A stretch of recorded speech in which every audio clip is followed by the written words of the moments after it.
And political reporter Chris O'Brien joins us now from Parliament House. Chris, Campbell Newman wanted an election, now he's got one. He has indeed, David. The LNP's own election countdown clock nominated March 24th, and that's exactly what's going to happen. But Campbell Newman is cranky that the Premier hasn't gone into caretaker mode yet. He says that gives Labor a governmental advantage for the 3.5 weeks of the pre-campaign campaign. But as the Premier says, it would be a bit weird to be in caretaker mode for 8.5 weeks. And anyway, this way, the LNP gets another sitting of Parliament next month to get stuck into the government before the writs are issued. And Chris, what are the polls showing for Anna Bligh and Campbell Newman?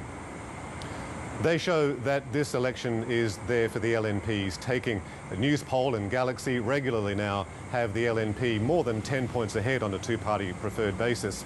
That sort of result would decimate Labor's 51 seats. But don't forget, Katter's Australia Party is in the mix too, and we'll all be watching with fascination to see what happens in the seat of Ashgrove. Campbell Newman has to win a seat, which he's favoured to do, but you never know. Now, why the extension for the flood inquiry? What are the extra investigations?